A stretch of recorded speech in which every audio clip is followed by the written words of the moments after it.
Hello, hello, hello, everyone. I hope you're all doing well here today. Happy Friday, everyone, for our game day flight. And today we're here to cover our last game day flight for this year's World Cup, the World Cup final held in MetLife Stadium in New York. And we're going to be flying our way over to Teterboro Airport here in New Jersey. So I hope you're all doing well here today. And I hope you guys are having a good week. I know a lot of stuff's been going on for many people in the community, whether it's flight simming or sports or other events. So before we get started, I do want to say hello to you guys. I hope you're all doing well. So before we get started, we're going to Teterboro. We're going to be taking a private jet for this one, of course. So before we get started, I do want to say hello. Hello to all the lurkers and stuff. I hope you're all having a good week. So our flight plan goes something like this. It's what I got in SimBrief, of course. So this is SimBrief giving me this flight plan. We'll fly on runway 36, get to Spiller waypoint, then to Bingen. Then from there we'll head up northeast to Klein waypoint. Then we're going to go into an airway over to JHW. Then we're going to go through the LVC5 arrival into Teterboro, and we'll do the Isla Z approach to into Teterboro. We'll fly over the MetLife Stadium, the whole stadium for the finals. So that is what we're going to do here today, of course. Simple flight plan, simple stuff. So of course, Teterboro, if you guys aren't aware, is of course one of the big airports.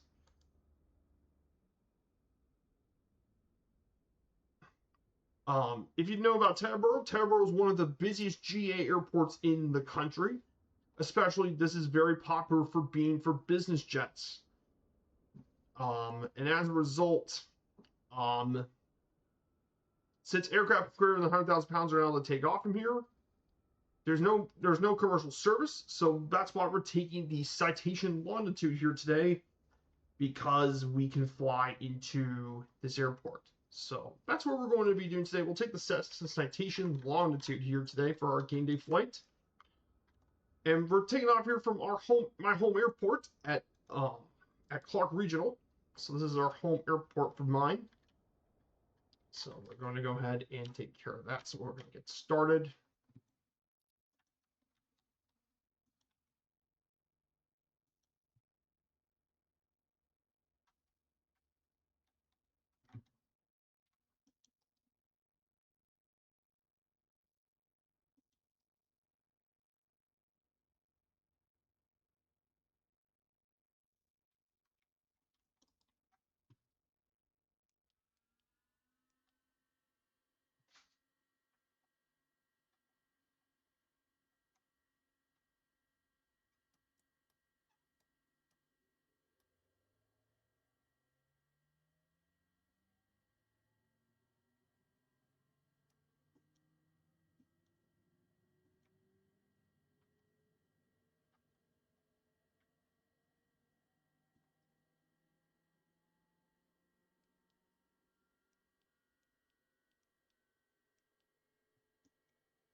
Number 36.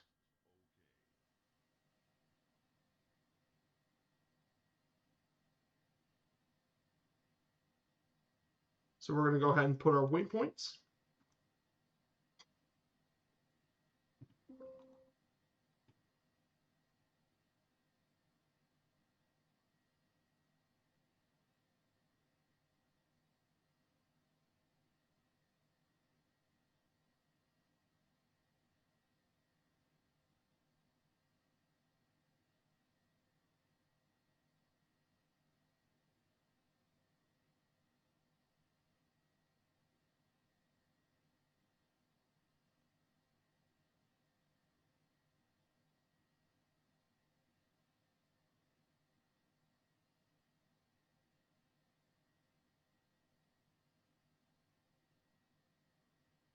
Q29.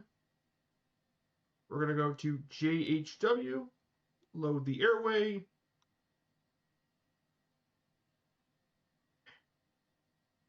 And then we're going to go procedures, arrival. We're going to do the LVC, we're going to do runway 06, LVC 5, JHW, runway 06. We're going to load it into the thing.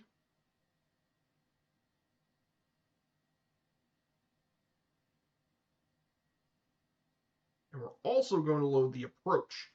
So runway 0, ILS Z.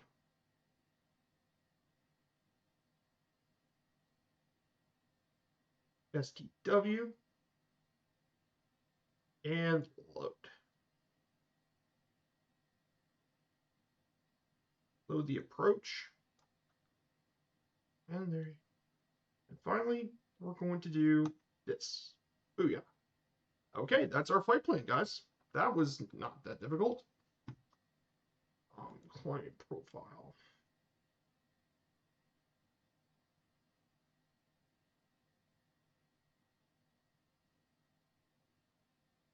So we're going to climb up to 45,000 feet. So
here we go.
All right, so we're about to take off here from Clark Regional. So we're going to go runway 36. So we're going to runway 36. We'll take off here, 45,000 feet. We'll get ready to cover the flight. So we'll get ready to get going for this year's World Cup final. A big game, of course.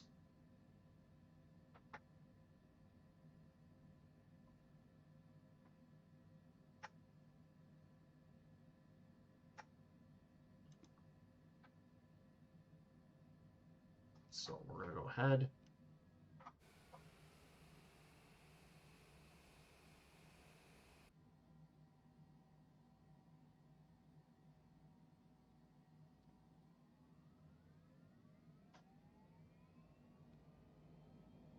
Here we go, guys. Let's take off.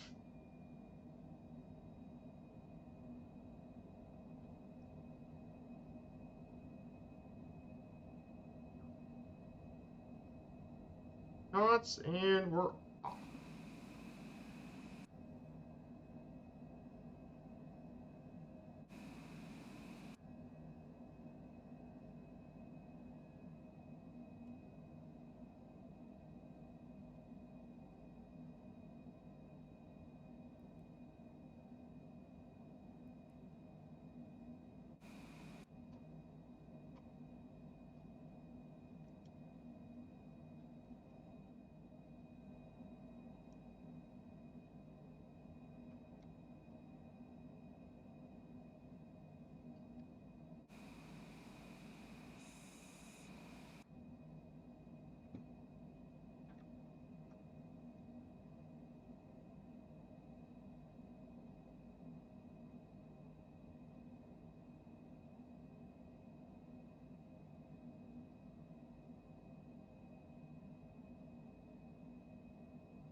So here we go. We're climbing up to 9,000 feet. We're already flying through this pretty quickly.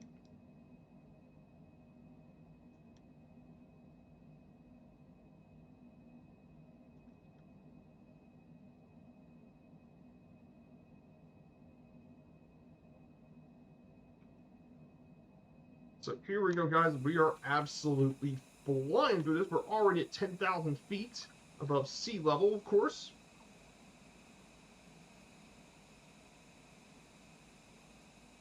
So, man, we're already flying through this really quickly. So our flight time, by the way, is 1 hour and 28-minute flight. So we got a bit of time to get up there.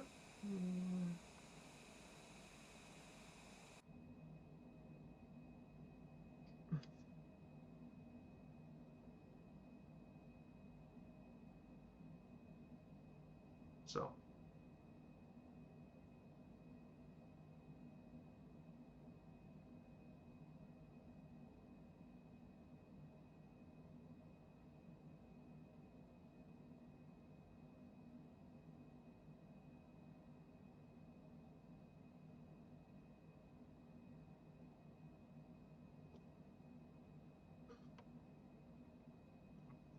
Mm, mm.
we're going to climb up. We're going to get to cruising altitude, and we'll start talking about the World Cup for a bit as we make our way all the way up to our first stop, of course. We're going to be making our way up to KTEB. We're climbing really fast, 4,200 feet per minute. We're absolutely climbing out of this airport pretty quickly.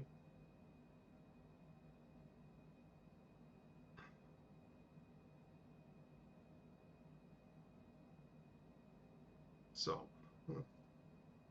we're climbing this pretty quick. So some pretty important stuff happening this week, of course, with the World Cup. The road to the final was a bit of an interesting one, of course. This past week, we've had two very big matches that happened on Tuesday and Wednesday. Tuesday was France versus Spain, and once again, the Spaniards surprised everyone again. People kind of forget how good Spain was winning the UEFA Euro, but they absolutely dominated France 2-0. A massive win for Spain. I think, and with Spain, they would absolutely be taking care of business, of course. They completely shut down France's insane talent with Mbappe, Dembele, Elise, and the Spaniards just shut them down. They may not play pretty, but Spain absolutely takes care of business once again. And then Wednesday was Argentina, England. It was a close one, and England pretty much had the lead for pretty much most of the match, thanks to Anthony Gordon's goal in the 55th minute. However, in typical Argentina fashion, they found a way to come back again. Enzo Fernandez in the 85th minute, and then Lautaro Martinez in stoppage time put Argentina into the World Cup final for the second straight World Cup. So, absolutely crazy runs, and this is going to be a pretty exciting World Cup, honestly. As if you guys want to know my prediction for the World Cup and who I think is going to win, I think in the end, I think Argentina is going to lose to Spain. I think Spain is probably the one team. Argentina, I just don't think. Spain has played so well this World Cup. They've had incredible talent. They have outside of that one game against Cabo Verde, Spain have been on an absolute tear in this World Cup. I mean, they play great defense, and they shut down some really good teams: Portugal, Belgium, France, Austria. So I think Argentina will be a good team. I just don't think I think Argentina's luck is going to finally run out against an extremely talented and extremely capable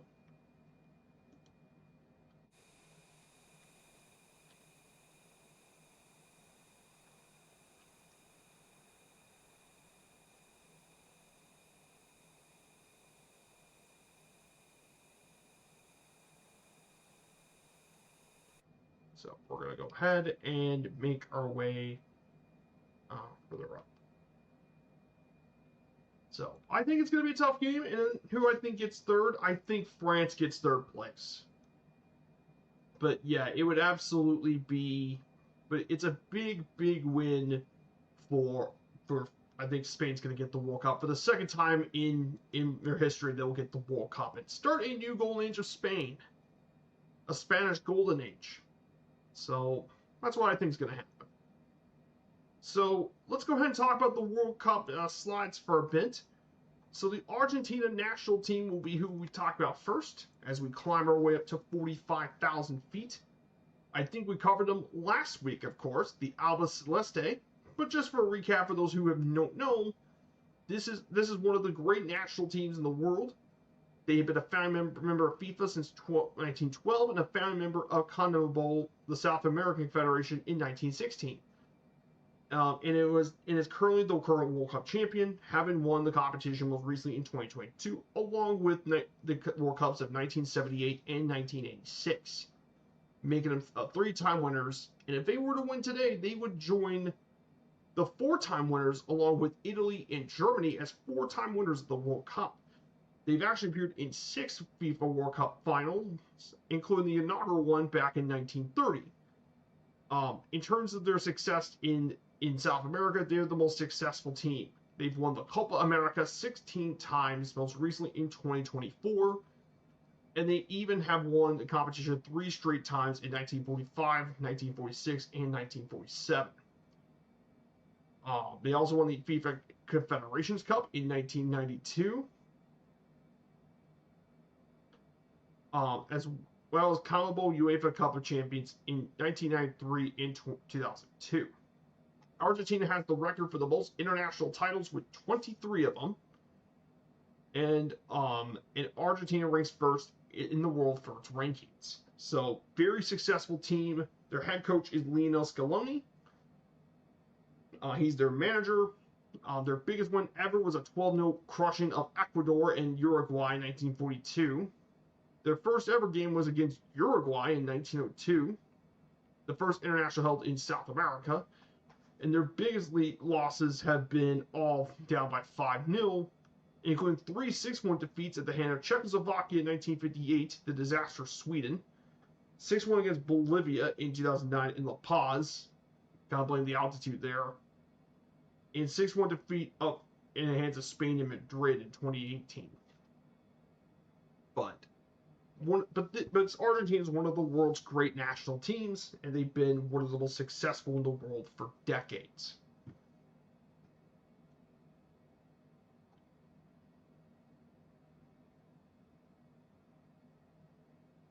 So, very successful national team, rich in tradition and history, of course. So,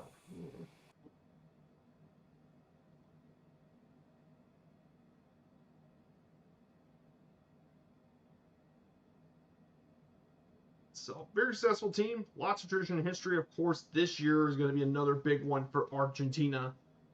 This could be a big year for them, of course. But the national team stadiums, they played most of the matches at the home of Club Atlético River Plate, the Estadio Monumental, an absolutely massive ground that seats 85,000 people. However, there are going to be renovations, and they're going to raise it even more to around 100,000 from what I heard, making it even bigger, of course. But they played in other stadiums, most notably the Estadio Único Madre de Ciudades in Santiago, and Boca Juniors' historic home, La Bombonera.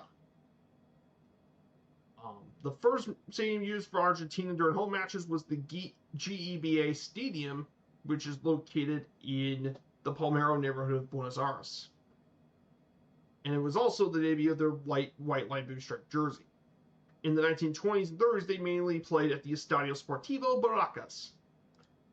And during one match there in 1924, Argentina forward Cesaro Onzari scored directly from a corner kick, the first repeated instance of this feat in football, and because Uruguay won the gold medal recently, it's now known as an Olympico goal.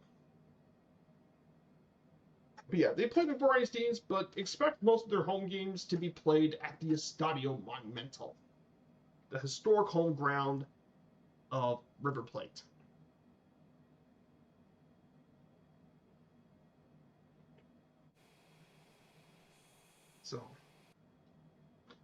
So pretty big stuff moving forward, of course.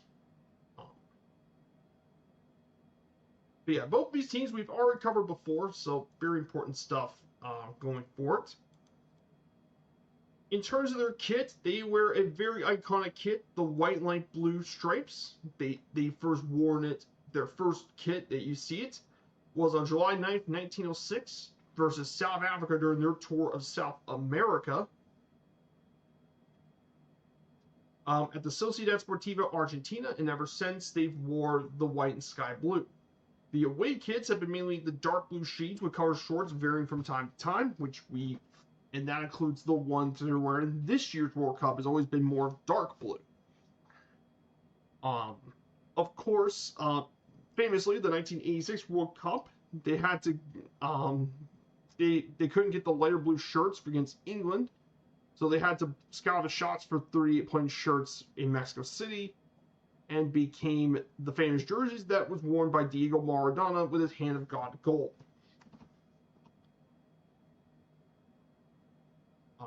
The main crest you see here is the Argentine Football Association. Now, they first wore it in 1958, but it was actually the team's jackets, not on the kit. And it wouldn't be used on the jerseys until 1976 when they played the Soviet Union. They didn't, at the beginning of the crest, did not include laurel wreath, which was first added then to the 1972 World Cup. And then they added two crest in Stars of the Crest in 2004 for its World Cup victories. And then they added the third one in 2022. So yeah, that's the story of Argentina's very famous crest that you now see on many of their kits all over. Definitely one of the more iconic international football shirts.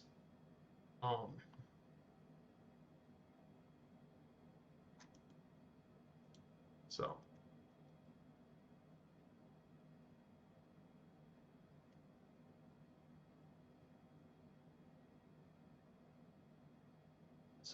very well-known shirts and definitely very iconic colors for sure. In terms of the rivalries, of course, Brazil being one of the is definitely their biggest rivals is Brazil. Brazil, they play in the Super Classic of the Americas. Matches between the two, even though they're friendly, are known for its controversial incidents. And after all, this rivalry stands not just on the pitch, but also comparisons with Pele and Diego Maradona. And then, of course, the most dominant figures in the present day, Neymar and Lionel Messi, as their successors. But they also have another one with England, who just played in this year's World Cup. They played multiple matches, of course, most infamously the 1986 quarterfinal match with the 2 goals against England by Maradona. Then they played several more World Cups in 1998. Argentina won by penalties. 2002, thinks England managed to get the upper end over Argentina, and then they met again in the 2026 World Cup semifinals, which was an absolute classic, with Lautaro Martinez getting the go-ahead goal in stoppage time to eliminate England as well. Their other rivals include Germany, who they played 3 different World Cup finals against in 1986, 1990, and 2014, in which Argentina took the first one, but Germans took the other 2. There's the finals. Then, historically, Uruguay, which is their neighbor, and this was one of the oldest rivalries in international football, dating back to 1902. And they faced off against each other 197 times. And one that's going into the recent years is the Netherlands, especially considering they've met 10 times in the World Cup throughout their history, most notably in 2022, the Battle of Lusail, and the 1978 World Cup final. But these are just some of the more bitter rivalries with Argentina and all that.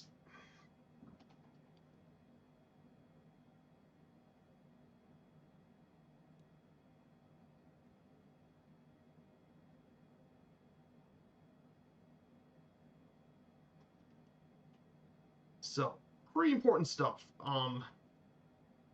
And finally, here's their national team honors. And yeah, you can see all the crazy honors this nation's won. The 3 World Cups, the 3 runner-up. It could easily get to 4 World Cup titles. They've won an Olympic Games silver medal in 1928, the Confederations Cup in 1992. And here's all their domestic continental honors.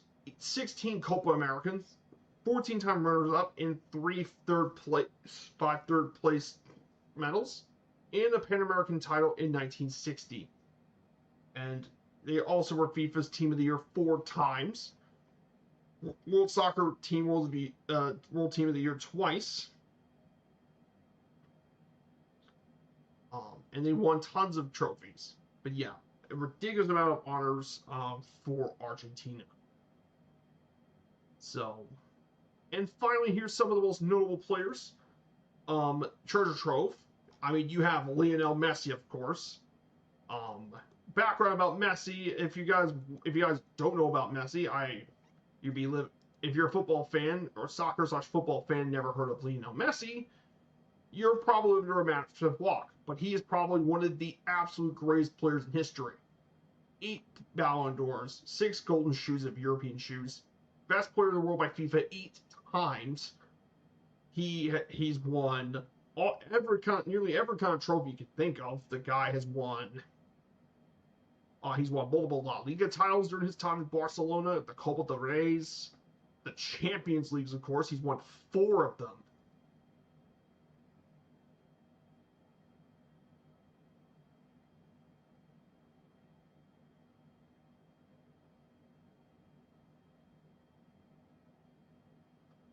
He's won 4 Champions Leagues at Barcelona.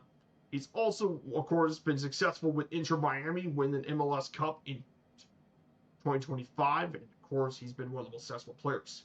If Messi were to get his second World Cup, I'd say Messi would be above even Maradona.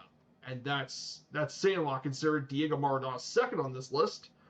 Because Diego Maradona is also one of the all-time greats.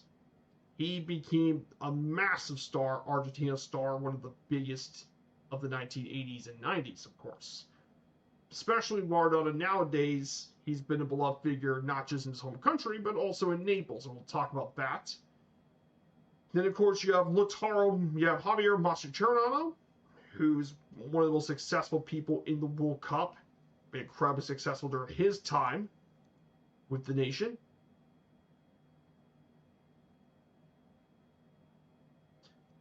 Especially became a very well-known player for Liverpool, Barcelona, and the national team, one of the great generational defenders. You have Javier Zanetti, an Inter Milan icon of Inter Milan, but he also was a very successful player for Argentina. Then, of course, you have some of the other ones. You have Sergio Aguero, one of their third leading all-time scorer. Then you have their current star, Lautaro Martinez of Inter Milan, but he's one of the captains of the Argentina national team, and I think he could definitely take the mantle after Messi's departure. I think he could definitely become the next great goal scorer for Argentina. Then you have legends like Angel Di Maria, Nicolas Otamendi, who's a well-known center back, and there are plenty of other players that I can also include. Diego Simone, Hernan Crespo, Gabriel Batista, and many more. These are just some of the most well-known players that played for Argentina's national team.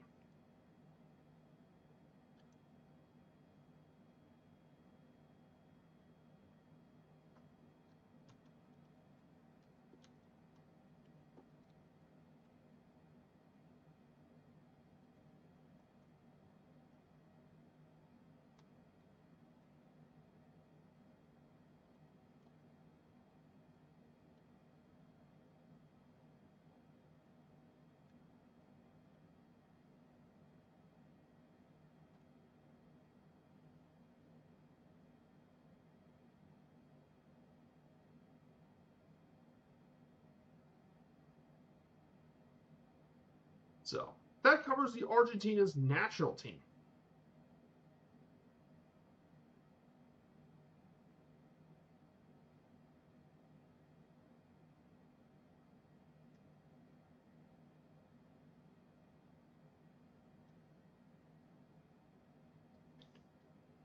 So that covers Argentina's national team. So that covers all of it. So let's see where we're at right now. We're flying over 45,000 feet. We're way, way above.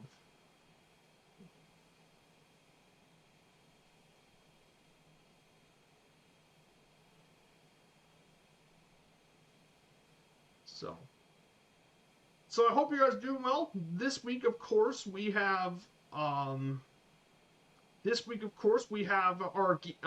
Sunday National Park stream. We'll cover Park 36.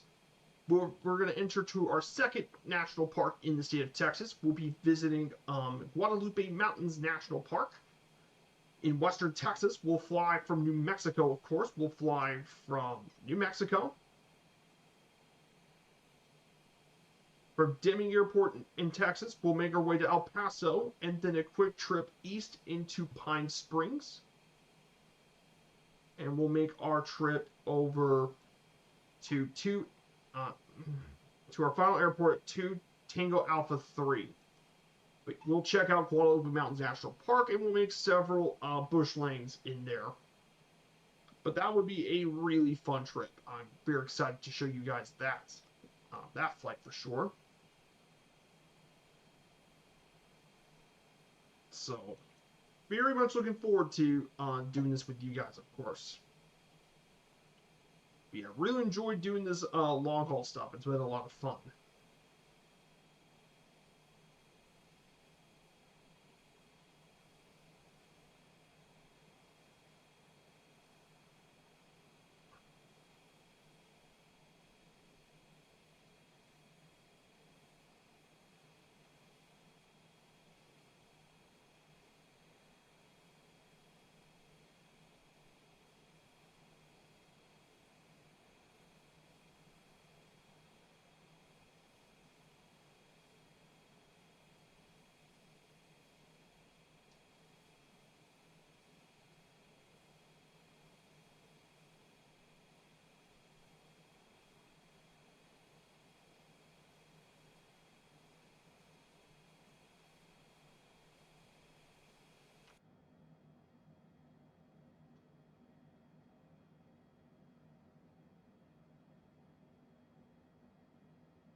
So we're going to make our way over to Klein, waypoint in Klein. So in terms of our game day flights coming for the next week or so. So next week, of course, we'll be into the MLS actually for the first time. We'll be doing a flight with a major rivalry in the MLS. The Columbus Crew versus FC Cincinnati, of course, a major MLS rivalry here in Ohio. That will be next week, of course. So we'll start from national.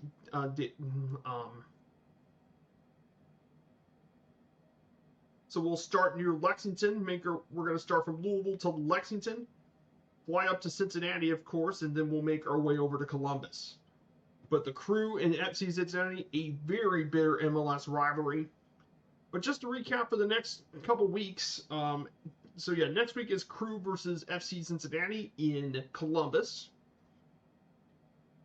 So we'll be doing that.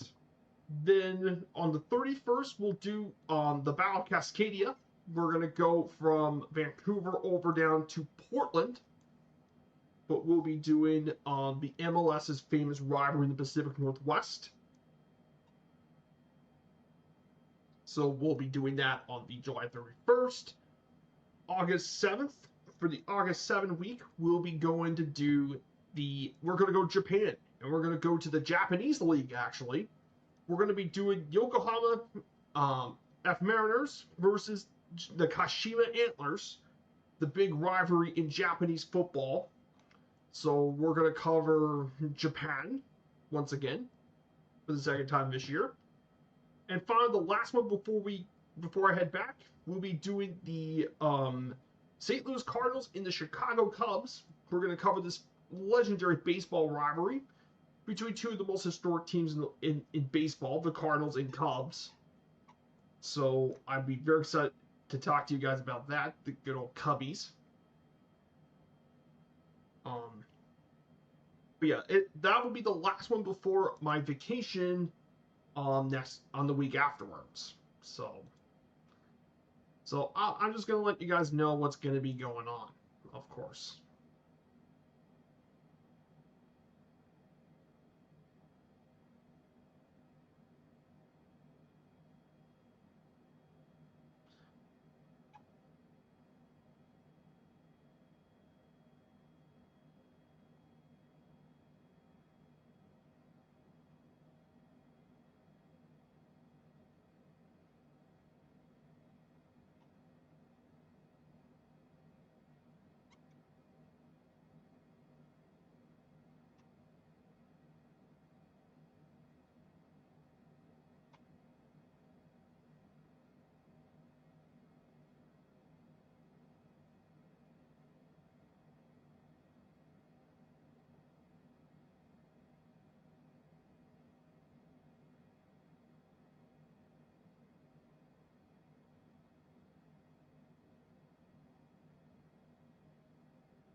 So we're making our way up towards as well. So let's take a look here.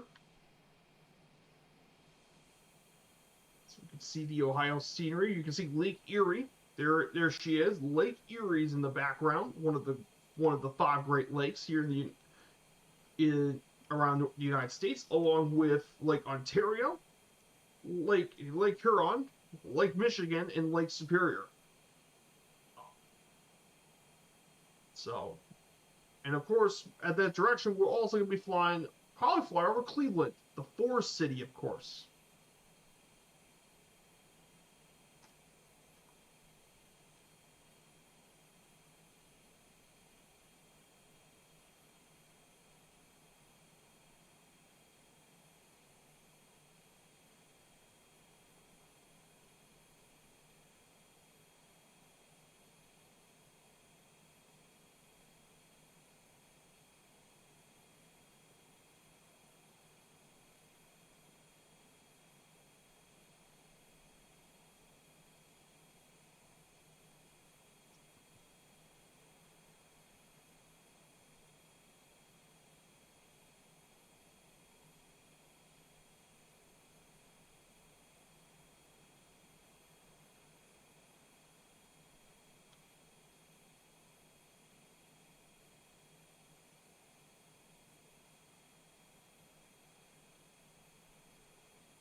So we'll be getting through here as well.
So here it is, guys, Cleveland, Ohio.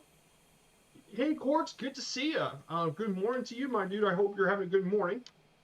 I was just doing some note planning for I was just doing some flight planning for the next flight for next Friday's stream, which is going to be an MLS clash. Columbus Crew and FC Cincinnati, two very bitter rivals. Um, Two very, very bitter rivals in the MLS. So should be a very interesting clash between these two MLS rivals, of course.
Mm.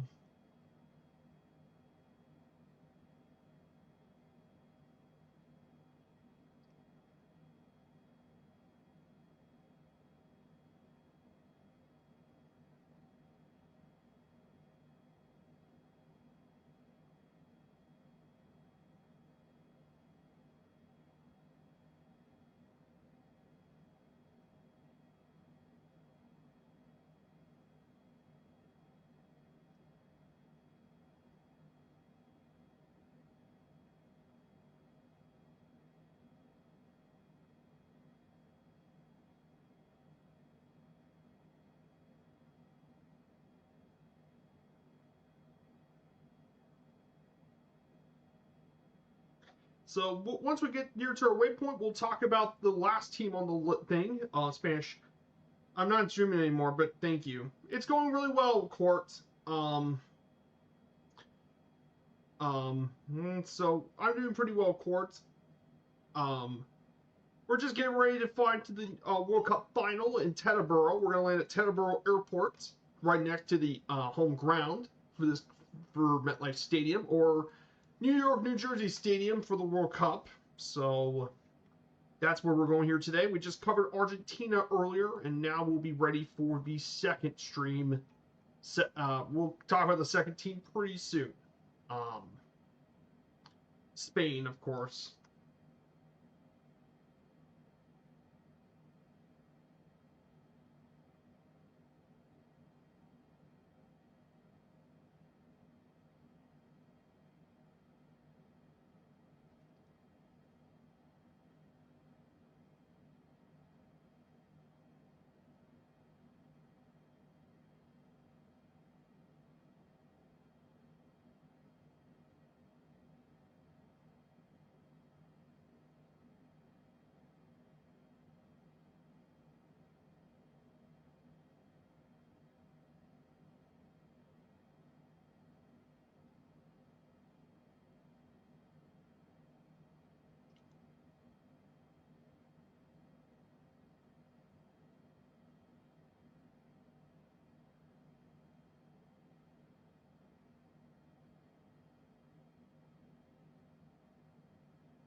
Reboot internet in November.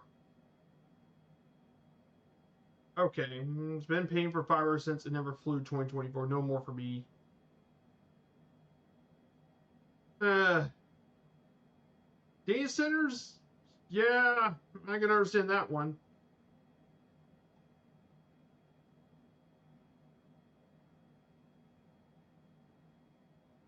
I can understand about that.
So, yeah, corporation trying to take our electric and water now. Won't ever happen. I doubt it as well. So, we're going to get moving forward here. We're going to go ahead and talk about the Spanish national team here in Spain. Um, so, Spain's national team, the defending European champions of UEFA Euro, they've been around since 1920, governed by the Royal Spanish Federation, the RFEF. They've won the World Cup back in 2010 and the UEFA Nations League in 2023, and they're the reigning European champions, winning it in 2024. In fact, they're one of only two national teams, along with France, to win the three major titles of the World Cup, European Championship, and Nations League. And of course, the achievements of Spain from 2008 to 2012 has led them to be one of the best squads in football history, of course. They became the first national team to win three major titles, including the one in 2010 and the European Championships in 2008 and 2012, and they've won the Team of the Year 7 times, including every year from 2008 to 2013. And they're tied with Italy for the longest undefeated streak in men's international football, having played 37 straight matches between 2024 and 2026 without a loss in regulation time. Should they win the World Cup this year, this would be their second World Cup, which would put them above many other nations, of course, if they won their second World Cup here. In terms of teams, of course, for champions, that would officially put them above England and put them in the same number of titles as France and Uruguay.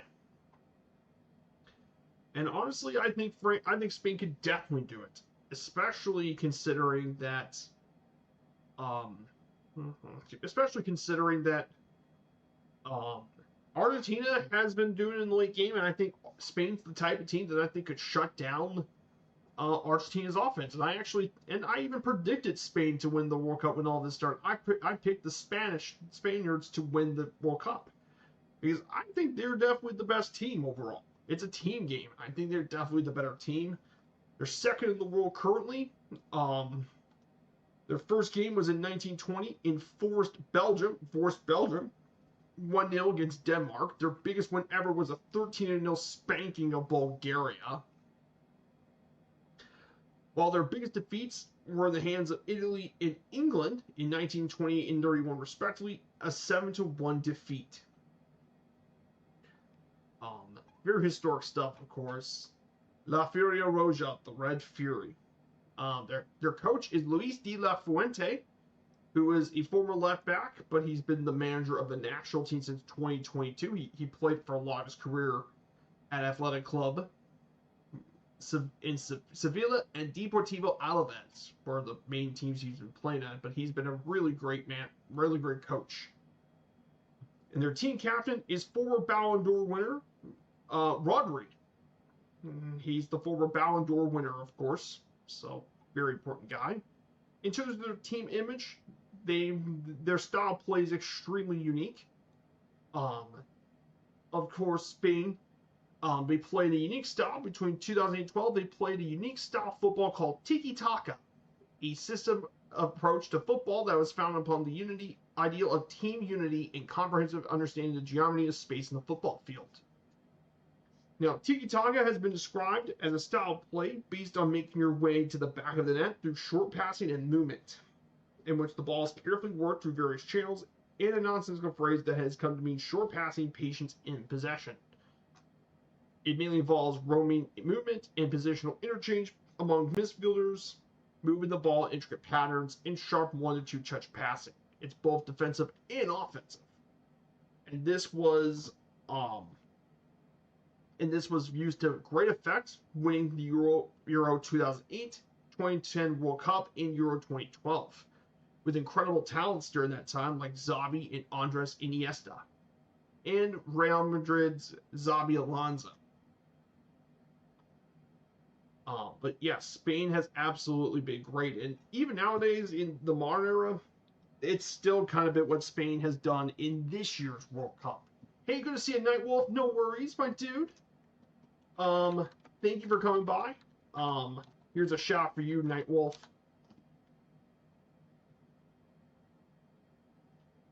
So that's kind of their style, of course. But Tiki Taka has been how they've been playing even nowadays.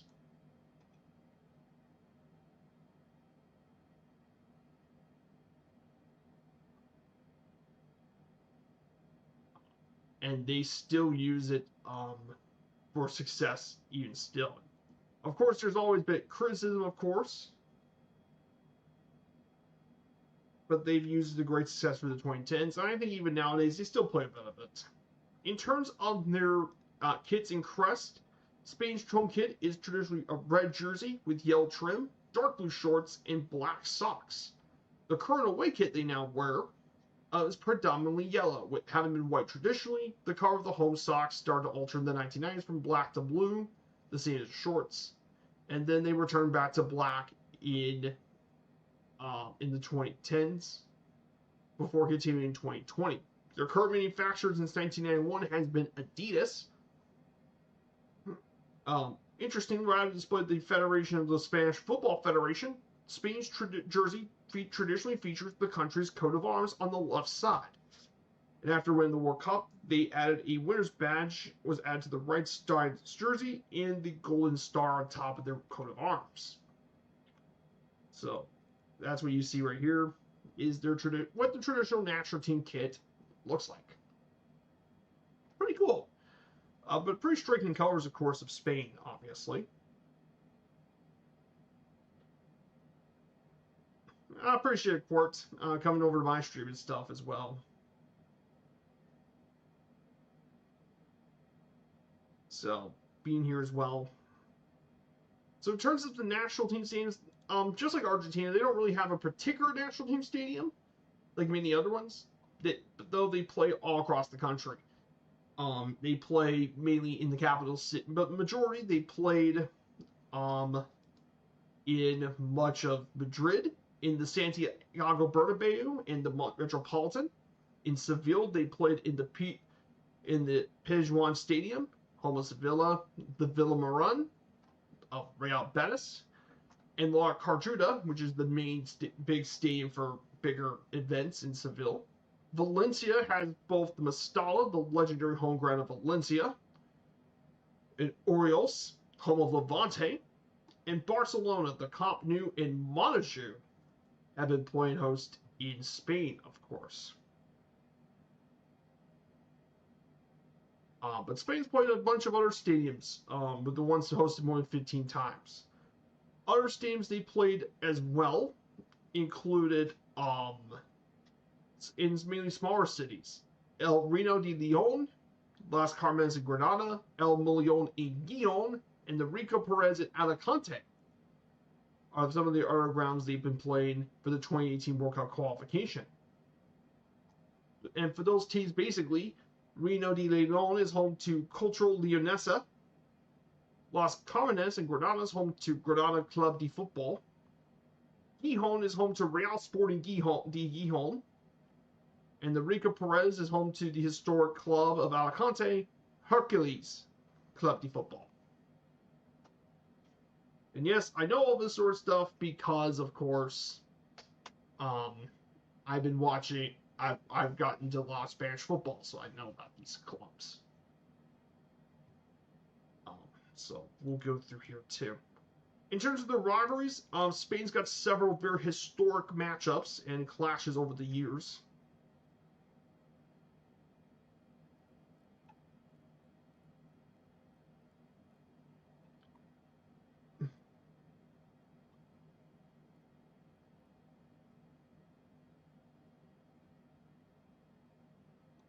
Over the years. Historically, their most traditional rivalry is with Italy, having been contested since 1920. And their first meeting was actually the Olympic Games in Antwerp as Spain triumphed over Italy. But this has been the most historic rivalries with Italy. Then, of course, another very historic rival, maybe a bit more tense, is with Portugal, actually.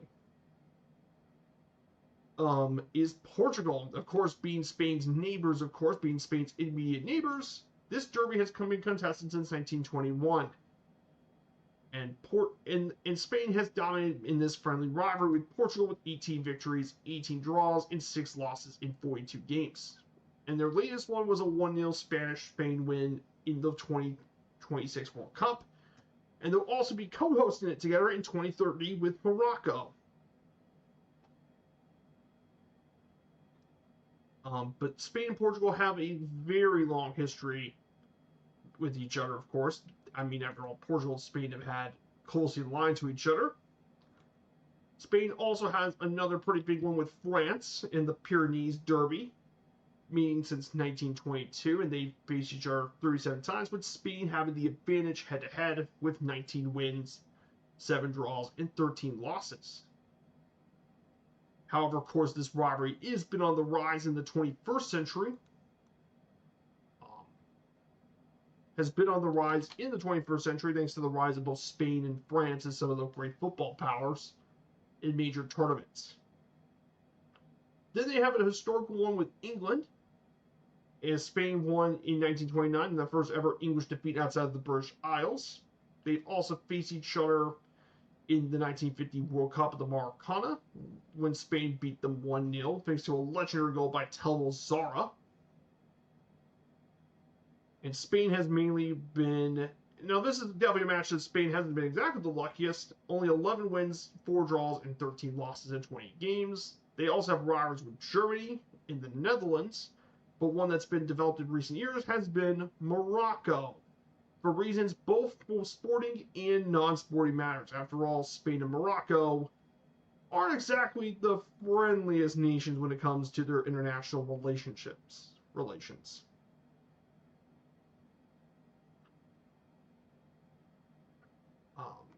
Yeah. These are kind of Spain's rivalries, but the big ones are Italy, Portugal, and France are their big three.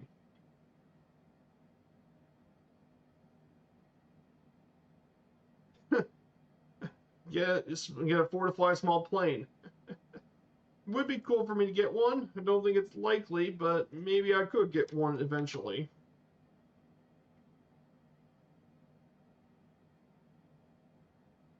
We're just 8 minutes out from top of descent, so we're about 8 minutes out. So in terms of their national team honors, here it is. There's the 2026 FIFA World Cup in 2026 to be determined. That being said, if they win one, it would be their second ever World Cup. The Confederations Cup in 2013, they were runners-up in 2013. They got a third-place finish in 2009. And that was because, of course, the reason they didn't win the Confederations Cup in 2009 was because they got upsetted by the United States of America. Yes, the U.S. upsetted the Spanish. Can you imagine the United States won that Confederations Cup in South Africa?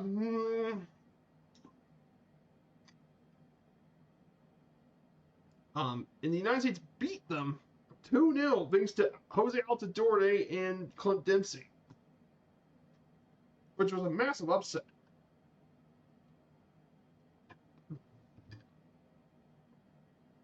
But they also won, of course, the European Championship 4 times, in the Nations League once. So Yeah, Spain, absolutely important. 7-time Team of the Year. And they won one in 2025. So yeah, that is Spain. Rich team, lots of honors, of course, throughout their history. Now let's go ahead and cover some of their greatest stars in Spain's national team. And I think the first one to get started with Spain's national team honors and would be a guy named Sergio Ramos. Now he is Spain's all-time leader in caps, and he's actually, funnily enough, he's actually just outside the top 10 in all-time goals in Spain's national team history. But Mr. Sergio Ramos is considered to be one of the greatest center backs of all time for his aerial ability, physicality, leadership, and goal scoring ability. He born in Camas, he played from Sevilla's youth academy before joining Real Madrid, which he played over 460 league matches at Real Madrid before playing for Paris Saint-Germain, then returning back to Sevilla and ending his club career at Monterrey. But during his international career, he was one of the major people who led Spain's golden generation from 2008 to 2012. And he lasted until his retirement in 2023. But Mr. Ramos, absolute icon of the sport. Then you have the goalkeeping icon of Iker Casillas. And he was truly pretty much mostly a one-club man. He played for Real Madrid's youth academy, and he played at Real Madrid from 1999 to 2015 before playing his last few years at FC Porto in Portugal. St. Iker is one of the greatest goalkeepers of all time, and one of the only few players to achieve over 1,000 professional career matches. And of course, he wasn't just notable for his club career. He was also been a long-time part of Spain's national team from 2000 to 2018. But of course, he was a big part of their 2010 World Cup dominance for Spain. Then some of the other ones, we have David Villa. And unbelievably, Villa is actually Spain's all-time leading goal scorer and one of the great strikers of his generation, but he's the national team's all-time goal scorer leader. And he played for a variety of teams in Spain and abroad. He started at Sporting Gijon before joining Real Zaragoza. Then played for the majority of his career at Valencia, became a major goal scorer for them. Then at Barcelona, then moved over to Atletico Madrid, before heading across the pond to New York City FC. At one point, he was even loaned all the way to Australia and then played the last years of his club career at Vissel Kobe in Japan. But internationally, he was their leading goal scorer and a very valuable player for their World Cup victory in 2010, as well as their European titles as well. Then another very well-known player for them, Xavi, one of the greatest midfielders of all time, and he was also one of the big pieces of their 2010 team, along with his longtime teammate Andres Iniesta. The two midfielders along with them that built an incredible team. Then you have Raul, their second leading all-time goal scorer, and he also played over 1,000 games in his career. Then you have other stars, Fernando Torres, longtime player at Atletico Madrid, Andoni Zubizarreta, the Real Sociedad icon, goalkeeping icon for Real Sociedad, and then of course the new generation star, and who could be potentially one day be the greatest player to ever play for Spain, a 19-year-old named Lamine Yamal. And keep an eye on this kid, because trust me, he's already going to be an insane year. And if he managed to get his team to World Cup, he'll get a Ballon d'Or. But in all seriousness, though, Lamine Yamal is absolutely going to be a massive star for Spain. Keep an eye on Mr. Yamal.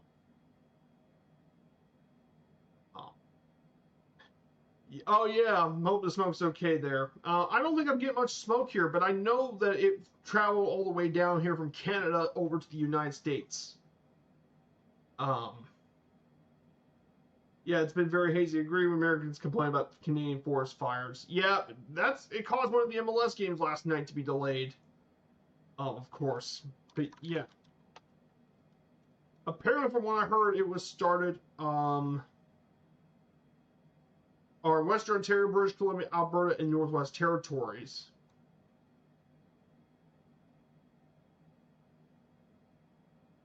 Yeah, it's canceled some stuff and all that. And many are barking at us when Americans are smokers in general. Hey, trust me, American wildfires get smoking too, Typhon. Doesn't matter. Like it happens all the time. Like in many places, there are wildfires all over Canada, and of course California also has plenty of wildfires too. Like things just happen. We may do our best to limitate how much fires and all that go through, but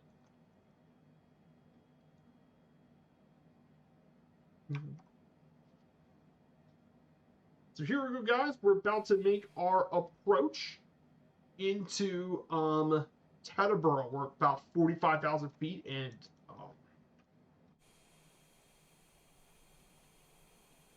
so yeah, we're entering into the heart of Pennsylvania, of course. So we're going to go right here. So that covers our national teams. So this would be the last of our slides here for today. It's like this everywhere in regards to Nino. I guess, being proactive is definitely better than reactive. I don't blame it. Exactly. Being smart in all that is probably most important to prepare for wildfires. Oh, and I was wrong about the Super Red. He was mainly for Athletic Club and Barcelona were his main thing. He grew up in Valencia. He mainly played for those clubs, not Real Sociedad. I was thinking of a very different goalkeeper. Who was it from Real Sociedad? I was thinking of.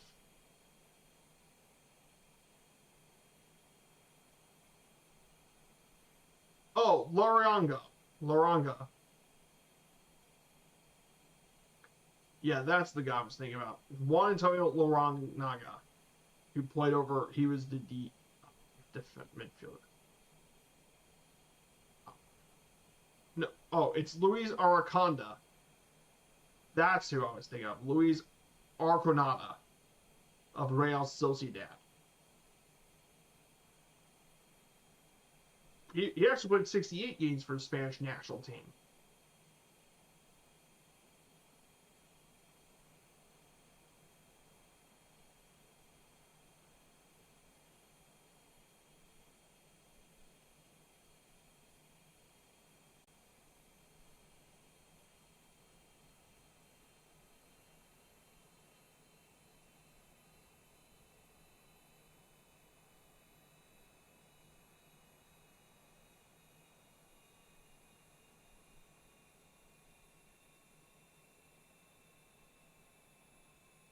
So absolutely incredible. Oh, but it's fine.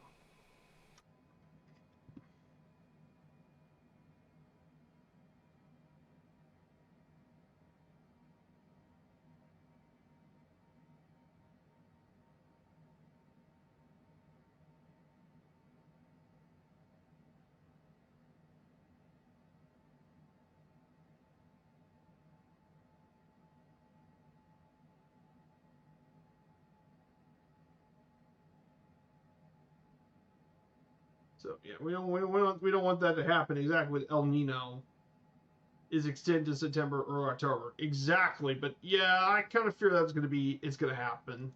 I have a bad feeling it's going to be El Nino. Yep, El Nino is going to be bad. Could be potentially bad this week.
So, there's a little bit of fell asleep the lightning and all that.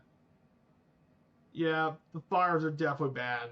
Um, but I hope you make it out okay. I hope the fires don't affect you too much. And if it does, I hope you get out of there safely.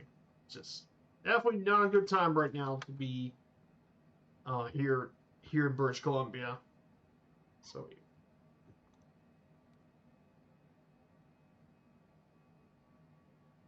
we're gonna make our way down over to our final stop at Teterboro Airport. So we're gonna be flying over Scranton Wilkes-Barre area. It's the metro area for Scranton Wilkes-Barre area here in Pennsylvania, of course.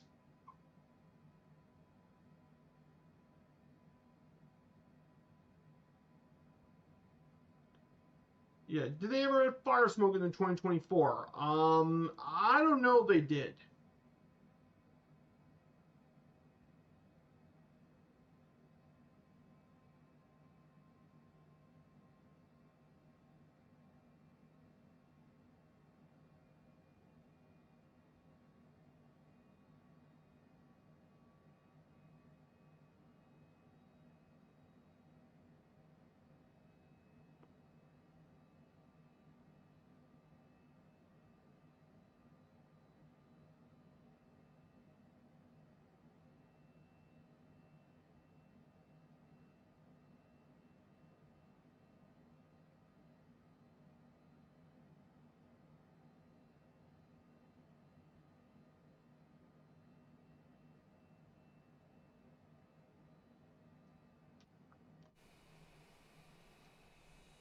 Here it is. So we're now going to make our way down to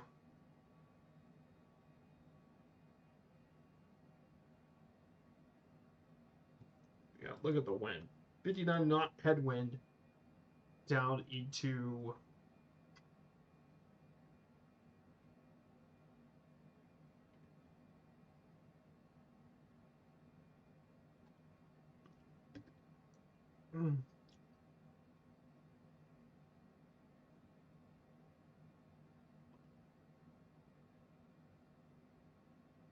so here we go, guys. So next week, of course, we got the MLS next week. We got some big MLS.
Yeah, I probably if you saw it loud, you probably turn it off though.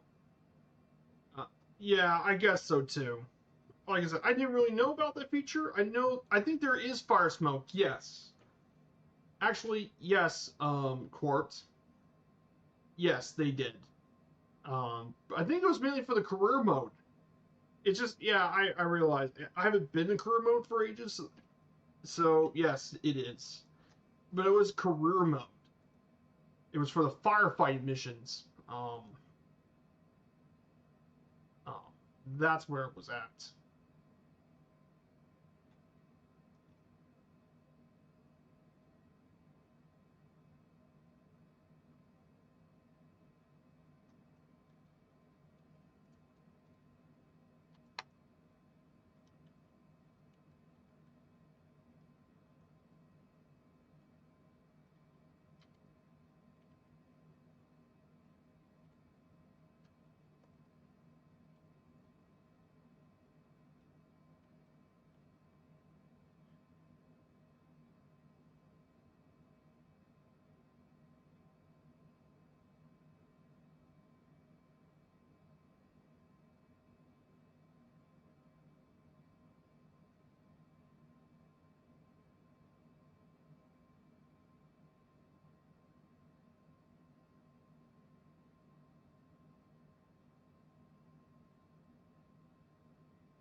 So we're getting through this pretty easily. See, I'm still playing 2020, which is the worst part. I mean, for me, 2024 is running great. And then again, I did get my new computer, obviously, my new PC and all that. But for me, it's running quite good so far. I guess not everyone can run it smoothly.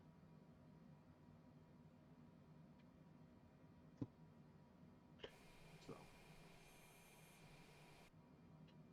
so we'll go through this, making our way over the Teterboro. If we get low enough, we might be able to see the sports field down below MetLife Stadium. Getting through this pretty easily, of course.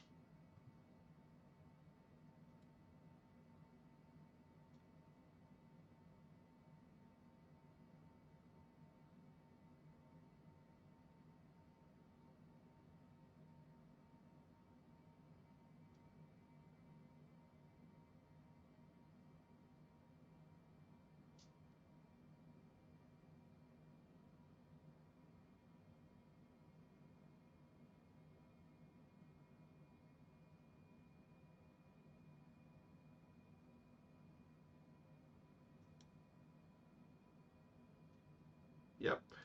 We now put the landing data, so we'll get prepared for that when it comes.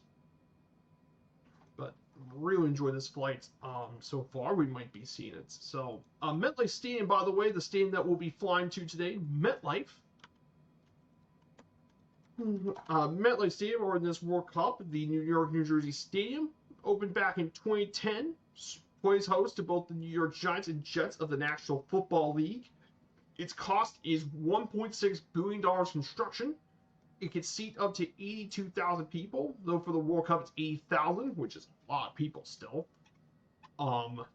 It's one of two stadiums in the NFL shared by two teams, along with SoFi Stadium. This home ground, of course, has hosted tons of events. Its record attendance is a concert. Was in 2012 when they hosted 93,000 people in a celebration of learning the Torah, which is the completion of the sixth order of the Torah, and that was complete, and that was done in 2012.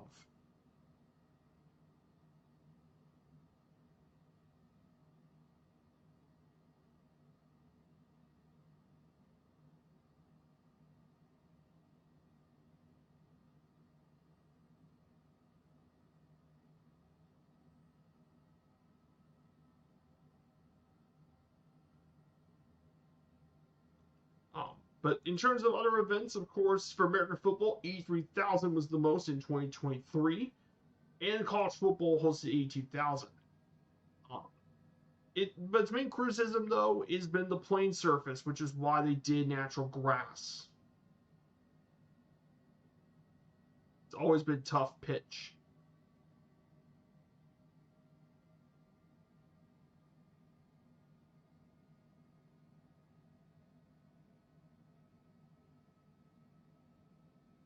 And also its lack of transit access, because it's very difficult.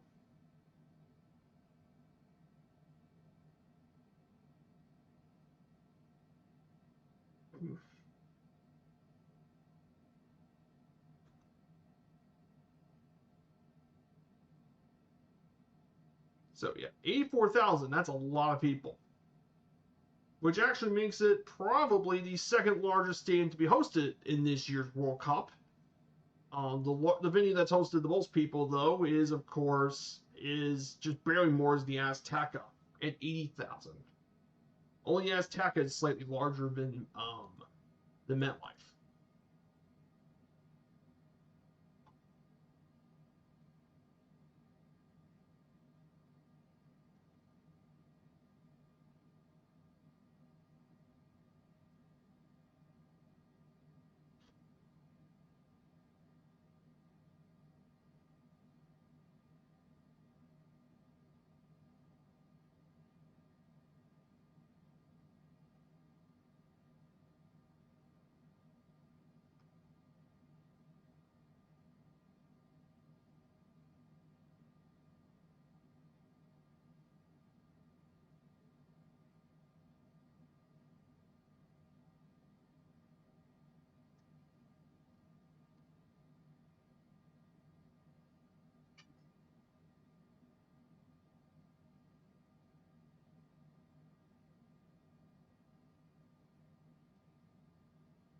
Oh yeah, I heard about the movie The Odyssey. Yeah, that was made uh, by Christopher Nolan, who's a really, from what I heard, he's been a really great director. He did a lot of really well-known films. He did The Dark Knight, which is considered by many to be the best Batman movie of all time, one of the best superhero movies. He's done The Dark Knight, the Batman's Dark Knight, Batman Begins, Dark Knight Rises, the greatest Batman series ever, probably. At least for DC superheroes, he's definitely the greatest of DC superhero series. Interstellar, Dunkirk, Oppenheimer, all these really great films. Like he's, I'm not surprised. Like he's a really great filmmaker and it's a director.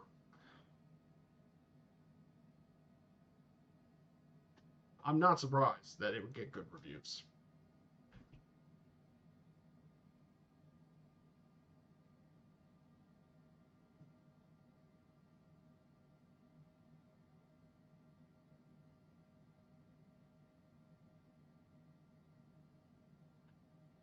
Yeah, things have gotten a lot more expensive lately. Yeah, inflation. Why am I not surprised?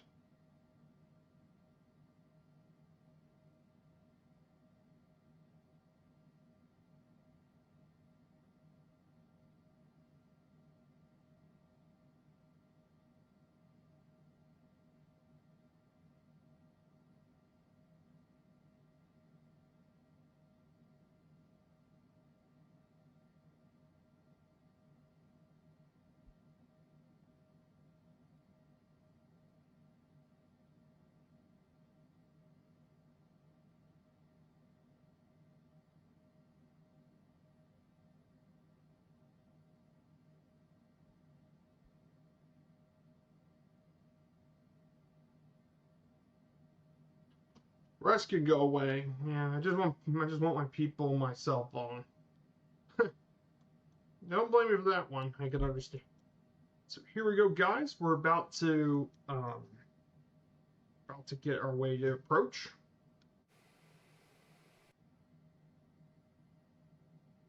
So here we go, guys.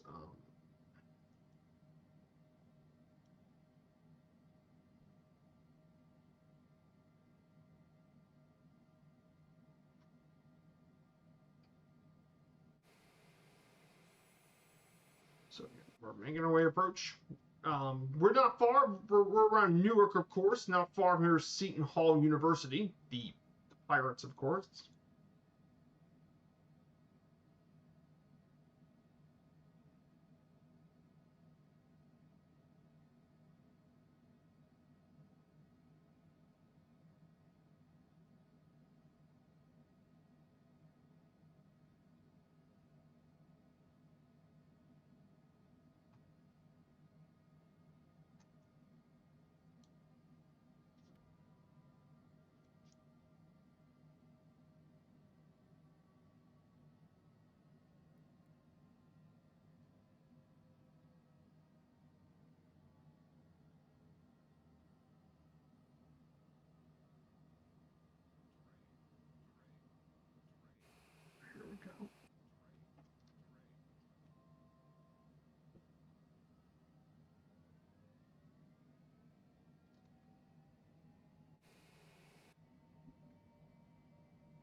So here it is, guys. Downtown Newark.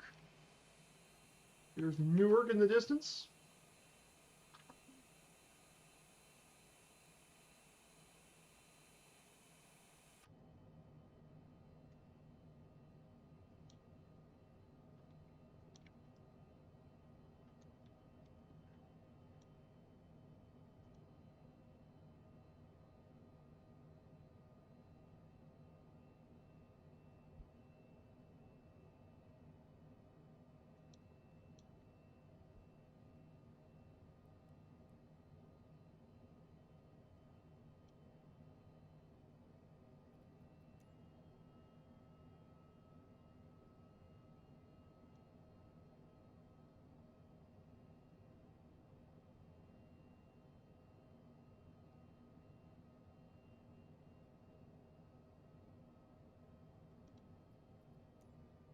Here.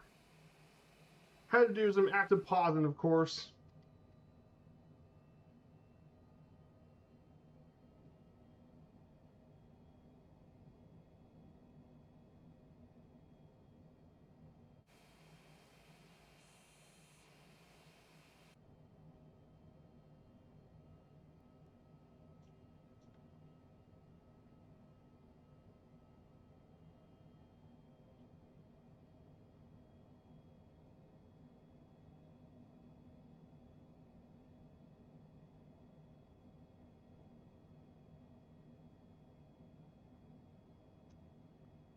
So here it is, guys. Our final stop. We're gonna make it a pro landing here at Teterboro.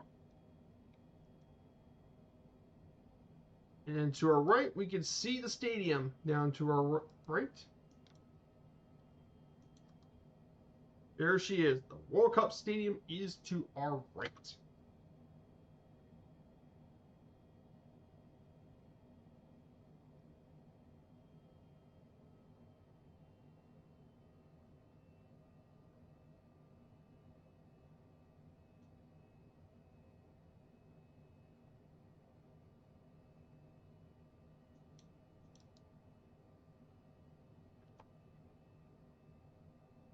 So here it is, the World Cup Stadium. I got that into my sights.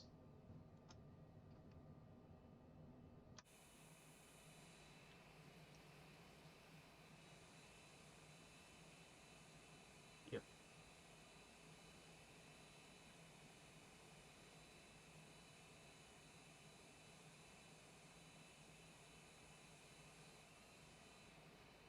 Here we go, guys. Our final stop of the day.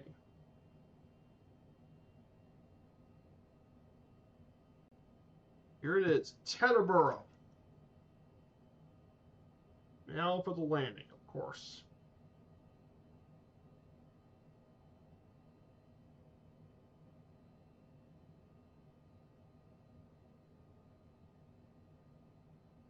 Yep, who says you can't fly?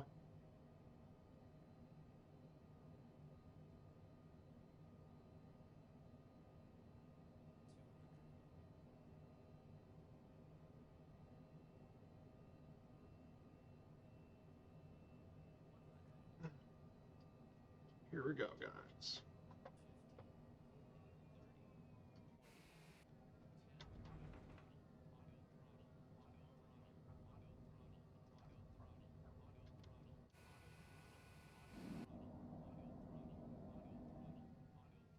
A bit of a harder landing, but she's down.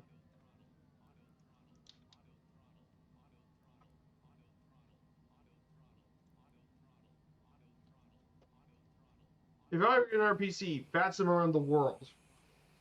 That would be pretty cool. A Batsim tour around the world.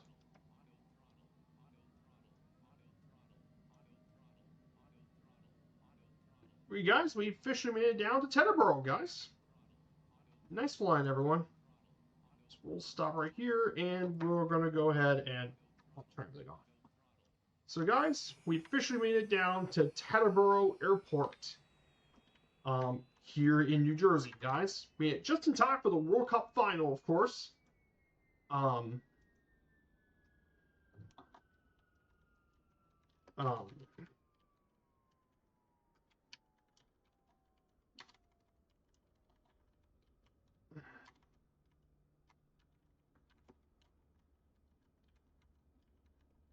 So that's it, everyone. So we'll be back next Friday, of course, for next game day flight. We'll be back at my home airport. Between on next Friday, we'll cover the big matchup with the with Columbus Crew and FC Cincinnati. We'll be back here in Indiana, and of course, our next stream, of course, we'll be seeing you guys in New Mexico for the National Park at Guadalupe Mountains. So we'll go find a raid, and I think we're going to raid 10 minutes until landing. We're going to raid his stream, so stick around for the raid. I hope to see you guys soon. Take care, everyone, and see you guys all on Sunday. I hope you all have a great weekend, and see you on Sunday. Take care, everyone. Have a great day. Goodbye.